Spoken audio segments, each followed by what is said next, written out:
Peace Queen. It's Melissa Crawford of thequeencode.com, and my message today is actually part 2 of Sankofa, the power of your past. Now, last week in part 1, I shared with you that it's in your past that you find your roots, and it's at the root that you find the power to create and the power to destroy. And if you ever want to move forward in your life in a very powerful way, you have to go back from where you came. It's in that going back that you begin to connect those dots that unlocks the Queen Code.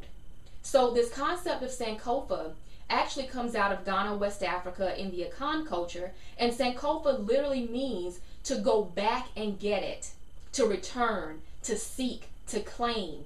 And it's always associated with the African proverb, it is not wrong to go back and claim that which you have forgotten. So in part 1, I talked about going back to your childhood, going back to those beautiful points that really uncover who we really are, that really shows us who we really are. Now this week I want to talk about going back in a different aspect, and maybe it's the part that you don't want to talk about. It's the part of our past that is dark, the parts that hurt, the parts that we may be avoiding or we don't want to address, but we cannot rightfully reign as queens until we address those parts of our lives. You know, dealing with the negative past is really a journey. It's that ultimate road to redemption. It's a process of peeling off layer by layer by layer to get to the root of that pain. And it's not easy, it's really a challenge. But the rewards for that are forgiveness and unconditional love and having that peace that we really desire. And not only that, having freedom. I remember really for most of my life, I've been a person that loves to build walls. I would love to build walls to keep people out. I was very cold, and you couldn't tell from just the exterior, but I was always very cold, very detached, and I was overly driven. And I say overly driven because there's nothing wrong with being ambitious. I'm a warrior queen, and if you're a warrior queen as well, you know that we naturally have this beautiful fire spirit. We are go-getters. We love to get it done. Nothing wrong with that. That is truly our gift. But there was a time in my life where I was really out of order with that gift. It was overly driven. And I would see people who couldn't keep up with me as being weak. And with that same attitude, I achieved a lot of outward success. But it was that same attitude that brought me literally to the edge of destruction. Because I really didn't want to address the pain in my life. That's the reason why I built the walls. There was some pain in my past that I didn't want to address, and at the same time, I didn't want to go through being hurt again. So I had this barbed wire fence around my heart and in my life, and it brought me to the edge of collapse when it began to manifest in disease. The things that I did not want to confront in my life began to manifest as dis-ease, and dis-ease because there was something within that was not at ease. So it was at this point that I knew that I had to begin to address these past pains. I didn't want to be on medication. I didn't want to have this problem for the rest of my life. And I began to address what I knew was wrong with me. And just so you know, it was ulcers that I had. And yeah, I did take the medication that the doctor gave me, but I also wanted to heal this situation once and for all. So I began to address the pain from where I was. But what I also began to do was I also began to go back and trace the pain back to its root. And what I realized was that the root of the pain was actually over a decade old. When I was 16, I had this experience that it really didn't seem like it was a big deal at the time. And that's how warrior queens can be. Like, we always trivialize things like, oh, I'm fine, you know. It really didn't seem like it was that big of a deal at the time. But as I really began to go back and go there, I realized that I remember the day, the moment where I was standing, the minute, the hour, everything. And basically what happened, there was someone that I was very close to, someone that loved me very much, I loved them, and I saw them as a protector, that person told me something that, to say it devastated me would really be an understatement. But I was so disappointed. I was so let down. I felt that this person had quit on me. I felt abandoned. And from that point on, I began to see the world as a very cold place. And I'll never forget I said to myself after that experience, if I'm ever to become anything in life, if I'm ever to become successful, I'm on my own. I can only rely on me. There's going to be no one there to help me. This is what I said to myself. So this person says this thing to me, and they really didn't mean any harm. They were just being honest and truthful. But from that, I became very cold, very detached, overly driven. I felt that no one was going to be there to take care of me. And this really played out in my relationships. What I realized is that I had an issue with security, because from that point on, I didn't feel safe. I didn't feel protected. And I had an issue in my relationships because I wasn't going in 100% because I didn't want to feel that vulnerable ever again. I didn't want to feel that open and unprotected ever again. But in doing this healing work and taking this healing journey, what I realized was that a true queen, what it really means to reign as queen, is to be a woman with an open heart, to be a woman of compassion. See, it's compassion that really gives a queen her beauty. It's not about her face. It's not about the jewelry she has on. It's not about her hair. It's about the fact that she has an open heart. It's the state of her heart that gives a queen her beauty. So as I began to go back to this situation that happened when I was 16, and I began to look on it with compassion, what I realized was that hurt people hurt people. The people that have hurt us, whether intentionally or, like in this situation, unintentionally, they're hurt themselves. And that doesn't excuse them from their behavior, because you may have a situation of some serious abuse. It doesn't excuse that person, but it just allows you to see this thing from a different perspective, from a higher state of consciousness, because a queen is a woman of a higher state of consciousness. As long as you're looking at this situation and resisting the pain and not addressing the situation, it's almost like having a weight on a hot air balloon. You can't rise, you can't ascend to the throne until you cut that cord. And it's in going back and dealing with that, because, you know, I was resisting. I was saying, I don't want to feel this way ever again. This will never happen to me ever again. And if you've ever studied the law of attraction, you know that what you resist persists. So I'm saying, I don't want to feel this way ever again. I won't go through this ever again. And guess what? That situation kept showing up in my life over and over and over again.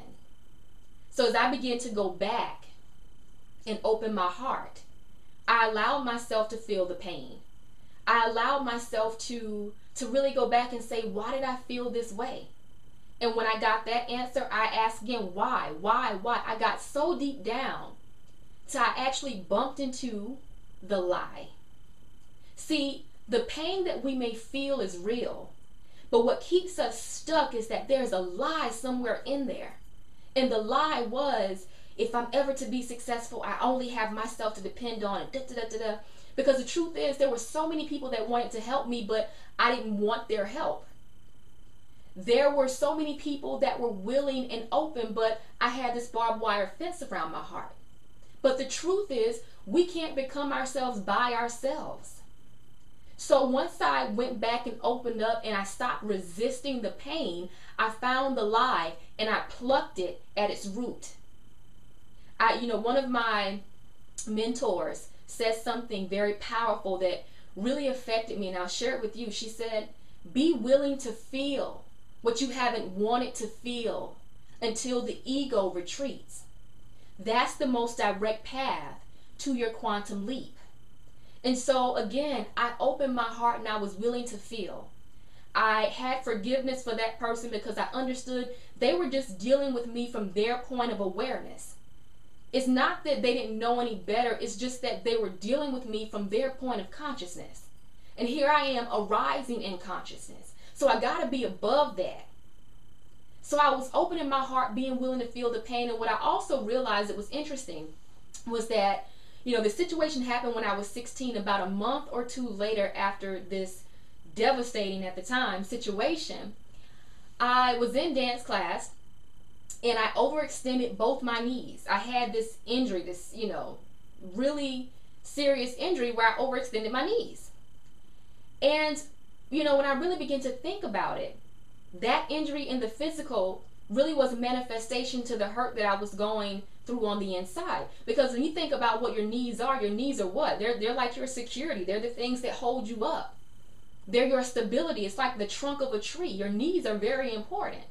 So I'm in dance class, and unknowingly I overextended my knees, and that injury really affected my potential as a dancer. And I could never really do a split. I could never really raise my leg above a certain height. And my dance instructors told me, well, you need to kind of stretch it and apply ice and heat and all that kind of stuff. But I never really wanted to move beyond that pain. I just thought that it would hurt too much. I didn't want to feel it. And that's exactly how I felt about that inner injury. So it's interesting because it was only through my practice of yoga. I've been practicing yoga for 8 years, and in the last 3 years I began to practice hot yoga. And that's yoga in a room of about 105, 110 degrees with the humidity. And the reason why I began practicing that, because I wanted to know what it felt like. I had reached this point in my journey where I wanted to know what it felt like to be in extreme heat, to be in a hot situation, but still keeping an open heart and still being flexible. Because this injury, the outer injury and the inner injury, really affected my flexibility. And so I began to do hot yoga, and I'll never forget, I was in class one day and they got to the part where you do the split, and as always, for the past over a decade, I could never really do a split. I was always limited.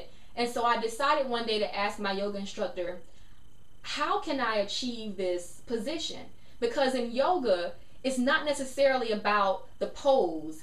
And if you're trying to really do something, or you're overly trying to do something, you can't achieve it. So I asked my instructor, how can I achieve this pose? And you'll never believe what he said to me. He said, and he didn't know anything about my situation, but he said, what you have to do, Melisi, is you have your right foot in front, your left foot in back. You want to achieve this split. What you have to do is put your arms down by your side, lift your heart, and release.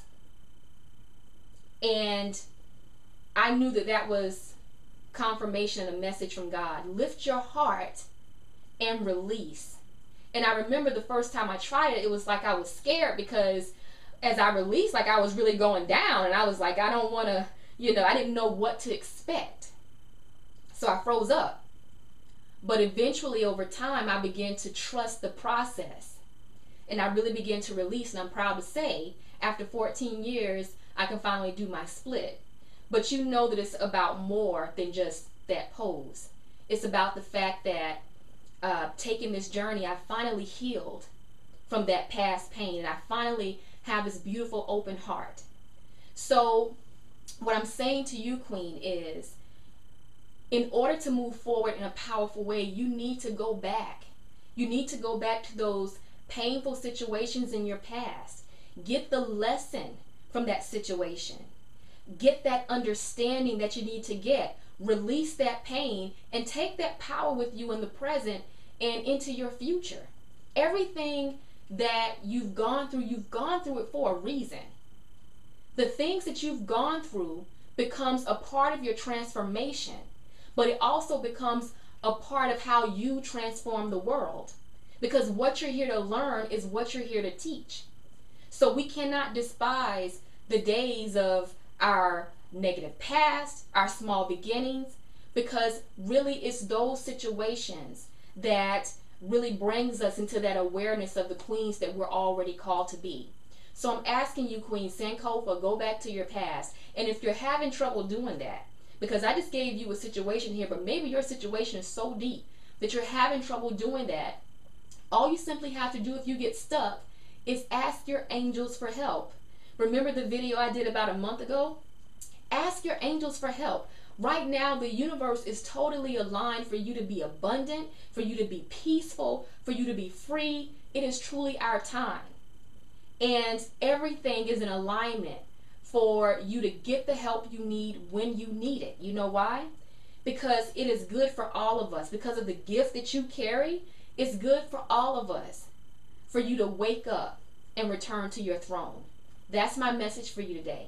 In the meantime, I do have a wonderful gift for you. If you go to my site at www.thequeencode.com, I have this wonderful free audio, Queen, You Were Born to Succeed. Now, in this audio, you're going to get the blueprint for how you can step into your power in 2013 and beyond. So all you have to do is go to www.thequeencode.com to claim that free gift, and I'll talk to you soon.